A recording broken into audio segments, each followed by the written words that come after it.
Hello student आज हम JEE Main का प्रोबेबिलिटी का क्वेश्चन डिस्कस करेंगे बेटा। बेटा क्वेश्चन है let E1 complement denotes the complement. बेटा E power C denotes the complement of an event. बेटा ये कॉम्प्लीमेंट गिवन है। Let E1 E2 E3 be pairwise independent events with probability of E1 is greater than 0। बेटा given है probability of E1 greater than 0 and probability of E1 intersection E2 E3 equal to 0 given है। बेटा हम इस term की value find out, हमें इस term की वैल्यू बेटा फाइंड आउट करनी है। देखो बेटा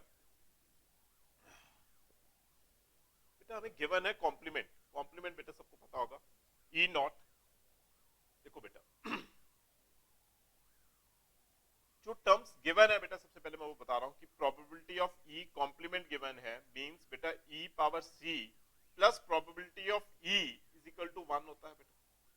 means probability of E complement is equal to 1 minus probability of E है बेटा। First term probability of E complement equal to 1 minus probability of E है बेटा सबको। एंड बेटा हमें पेयर वाइज पता है E1 E2 एंड E3 भी pair wise independent event means बेटा इंडिपेंडेंट मींस अगर मैं लिखूं बेटा probability of E1 intersection E2 बेटा ये किस टर्म के इक्वल है E1 intersection E2 equal to probability of E1 into probability of E2।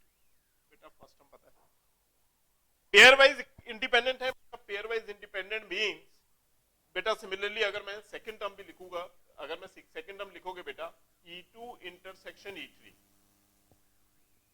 That is equal to probability of E2 into probability of E3। ये भी बेटा इक्वल है। Similarly E3 and E1 भी करोगे बेटा वो भी सेम टर्म आ जाएगा।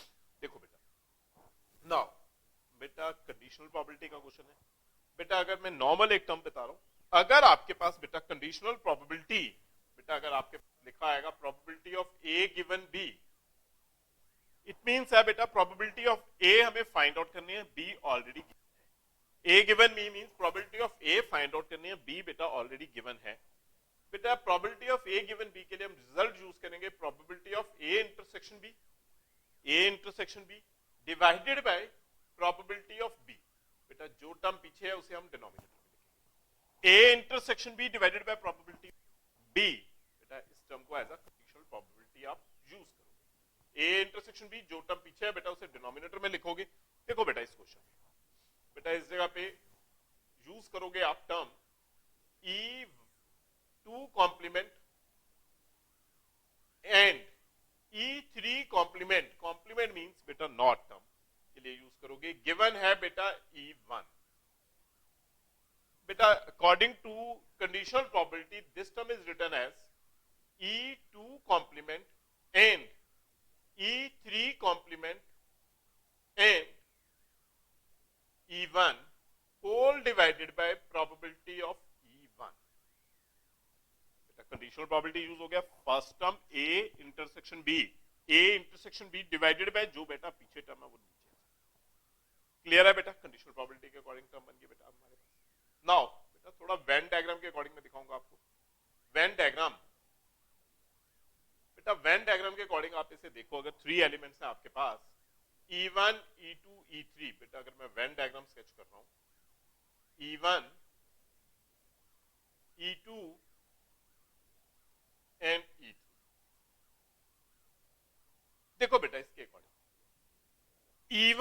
E1 मींस दिस पार्ट बेटा first part intersection E2 not, E2 नहीं आएगा बेटा। E2 नॉट मींस बाहर वाला पार्ट, E2 के बाहर वाला part and E3 not means E3 के बाहर वाला पार्ट। E3 के बाहर वाला पार्ट सबका कॉमन पार्ट बेटा ये वाला पोर्शन है। और सिंपल लैंग्वेज में बेटा मैं बोल सकता हूं फ्रॉम E1 से E2 एंड E3 नॉट हटा दो, मतलब E2 एंड E3 हटा दो बेटा। फ्रॉम E1 से E2 एंड E3 हटाओगे बेटा हमारे पास जो ऊपर वाला न्यूमिनेटर, ऊपर वाली टर्म है, न्यूमिनेटर वाली टर्म बेटा वो वेन डायग्राम के अकॉर्डिंग ये पोर्शन आ जाएगा। E1 आएगा बट नॉट E2, E2 भी नहीं आएगा and not E3, not E3 है बेटा this term is C, not E3, E3 भी नहीं आएगा, E2 पार्ट भी नहीं आएगा एंड बेटा E3 पार्ट भी नहीं आएगा। सो दैट बेटा this part is your required part for numerator. Required part है बेटा न्यूमिनेटर के लिए।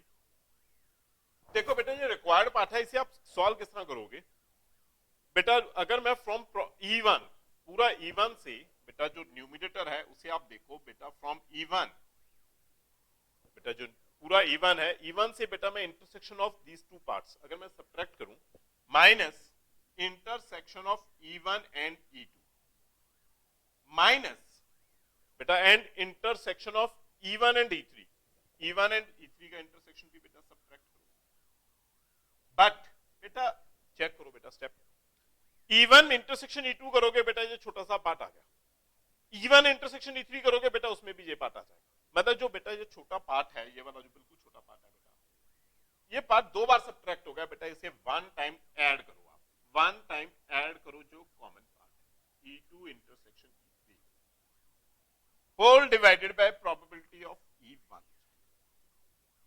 बेटा हमारा रिक्वायर्ड पार्ट है E1 I E2 not and E3 not, मतलब this part is our required part जो मैंने शेयर किया बेटा। इसे फाइंड आउट करने के लिए मैंने प्रोबेबिलिटी ऑफ E1 पूरे E1 में से E1 इंटरसेक्शन E2 सब्ट्रैक्ट किया एंड E1 इंटरसेक्शन E3 भी सब्ट्रैक्ट किया, बट बेटा इंटरनल पार्ट दो बार सब्ट्रैक्ट हो गया, उसे मैंने ऐड।